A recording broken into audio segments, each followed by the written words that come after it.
할렐루야. 하나님의 크신 사랑이 이 새벽에 우리 가운데 가득한 줄 믿습니다. 오늘 우리는 야고보서 1장 19절로 27절의 본문을 통하여 언어 생활로 믿음을 증명하라 라는 제목으로 하나님의 말씀을 함께 나누도록 하겠습니다. 지도자 야고보는 고난과 시험이 가득한 현실 가운데서도 믿음을 지키라고 말씀하셨습니다. 이어서 오늘 본문에서는 우리의 언어 생활로 믿음을 증명하라 라고 말씀하고 있습니다. 야고보서가 기록할 당시는 일반적인 평범한 일상이 아니었습니다. 우리가 생각하는 그런 언어 생활을 말하는 것이 아니라 온갖 핍박과 고난이 가득한 현실 가운데 바른 믿음을 가진 언어 생활을 말하고 있는 것입니다. 그들이 제일 먼저 피부로 와닿은 고난은 경제적인 어려움이었죠. 또한 더 큰 것은 바로 죽음의 위협, 두려움을 매일마다 받으면서 살고 있었습니다. 이런 상황에 믿음을 삶으로 지키는 가장 기본적인 것은 언어 생활이었습니다. 말 속에 원망과 불평이 있을 수 있고 반대로 기쁨과 감사를 표현할 수 있기 때문입니다. 지금 오늘을 살고 있는 우리들에게도 이 말씀은 동일하게 적용이 됩니다. 코로나 바이러스의 델타 변이로 인하여서 우리는 락다운이 진행되는 상황 가운데 살고 있습니다. 남녀노소, 아빠, 엄마, 또한 자녀들까지 모두 쉽지 않은 생활을 하고 있습니다. 이럴 때 같이 자주 많은 시간을 함께 보내는 가족 가운데서도 우리가 훌륭한 언어 생활, 믿음 있는 언어 생활을 해야 됩니다. 왜냐하면 말로서 큰 상처와 아픔을 주기도 하고 죄를 범하기도 합니다. 바라옵기는 오늘 이 말씀을 들으시고 어떠한 상황 가운데서도 우리의 믿음을 우리의 언어 생활로 증명하기를 주님의 이름으로 축원합니다. 거룩한 생활, 언어 생활의 원칙 19절에 나오고 있습니다. 내 사랑하는 형제들아 너희가 알지니 사람마다 듣기는 속히하고 말하기는 더디하며 성내기도 더디하라.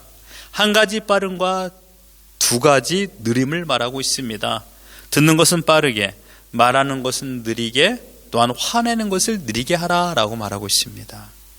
지금 이 서신을 받는 사람들은 유대인들 중에서 회심한 자들입니다.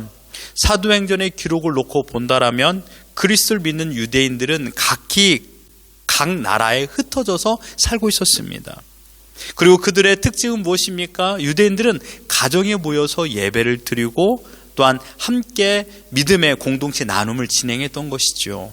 많은 유대인들, 흩어져 살아가는 유대인들이 한 가정에 모여서 예배를 드리고 함께 공동체 나눔을 진행했던 것입니다.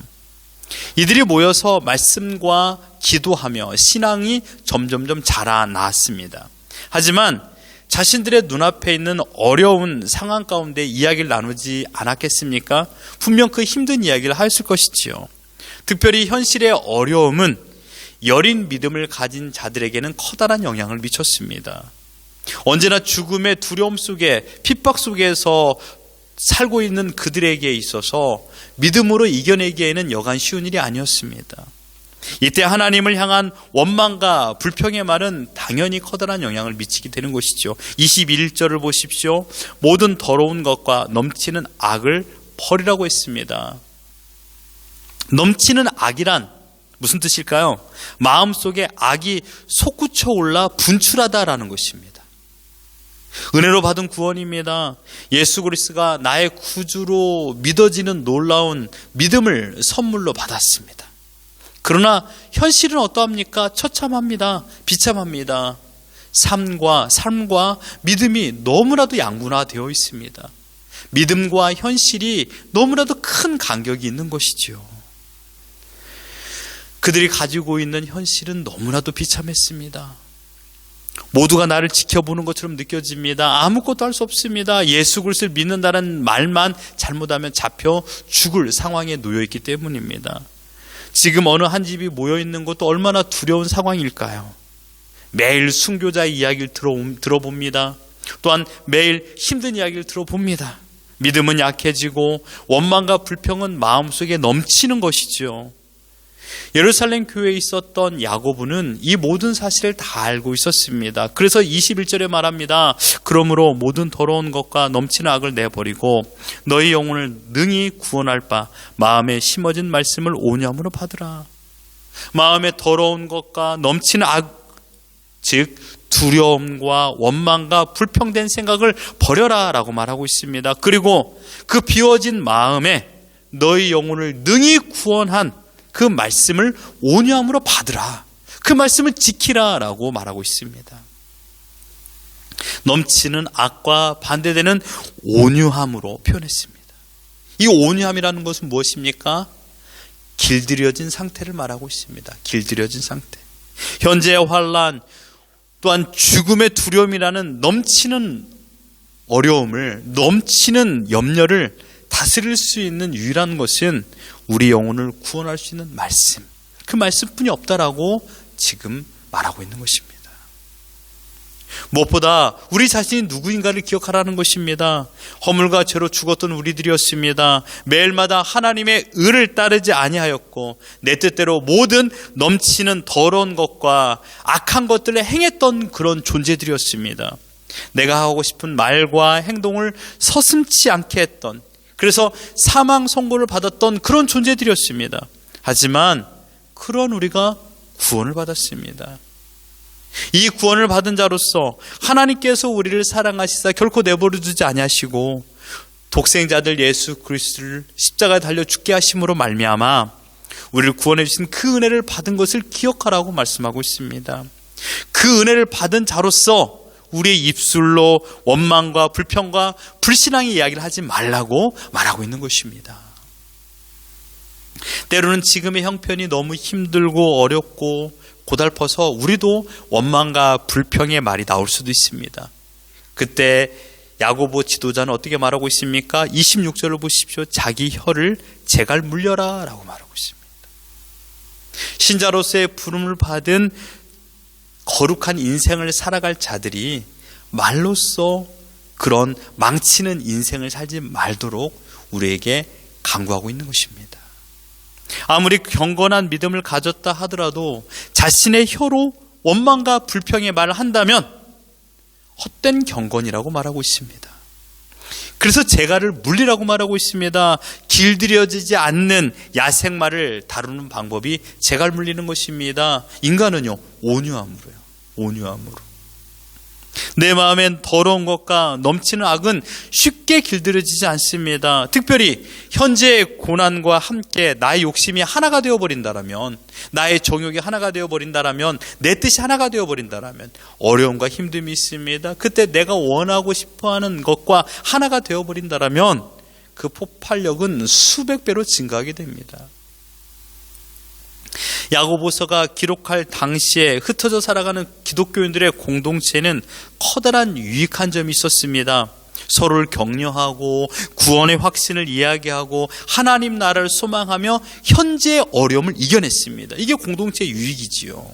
여러분들이 모여서 힘든 이야기도 합니다. 그러나 지난날 그 힘들었던 시간들을 믿음으로 이겨냈던 이야기를 함께 나누면 격려가 되고 위로가 되고 또 다른 믿음의 발전을 경험하게 되죠. 그러나 그 반대로 공동체에 악한 영향을 끼치는 경우도 있습니다. 왜냐하면 그 공동체는 모두가 동일한 믿음의 레벨이 아니기 때문입니다.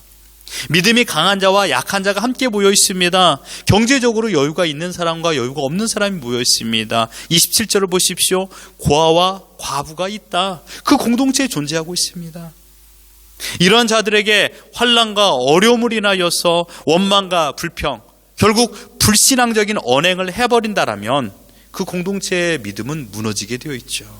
연약한 자들은요, 실족하게 됩니다. 그래서 하나님을 저버리고 떠나가 버리게 되는 것입니다.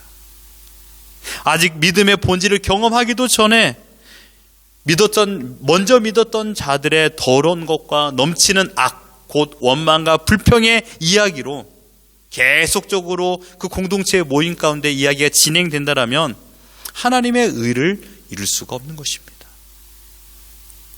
하물며 생명을 걸고 믿음 생활하는 데 있어서 언어 생활이 이렇게 주의하는 것처럼 평범한 일상에서도 우리가 가정에서 만나는 사람들 앞에서 원망과 불평으로 이야기를 한다면 하나님의 뜻과 하나님의 의와 예수 그리스도 거룩한 십자가의 죽음은 아무 유익이 없는 것입니다. 사랑하는 성도 여러분, 현재의 어려움을 감당할 수 있는 분도 계십니다. 또한 감당하기 어려운 분들도 계십니다.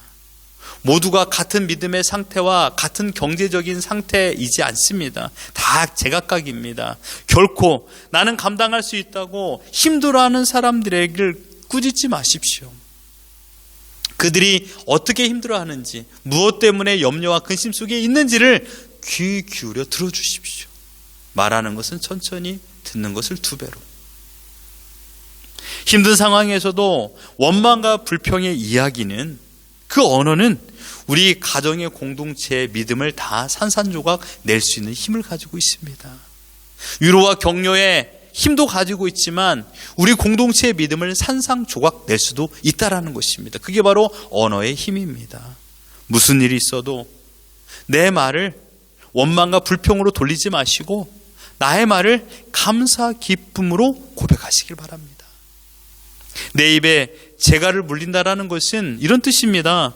하나님께서 듣기 싫어하는 말을 내가 하지 않겠다라는 것입니다. 우리가 지금 상대방에게 이야기를 합니다. 내 앞에 있는 사람에게 이야기를 합니다. 그러나 그 이야기는 끝내 하나님 앞에서 하는 겁니다. 하나님께서 그 말을 귀 기울여 듣고 계시기 때문입니다. 그러므로 여러분들은 지금 성령의 힘으로 여러분의 입술에 재갈을 물려야 됩니다. 그래서 하나님께서 듣기 싫어하는 말을 내 입에서 꺼내지 않는 것입니다.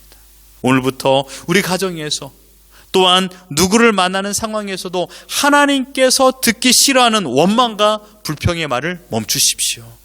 오직 감사와 기쁨 그리고 구원의 감격만을 이야기하시길 바랍니다.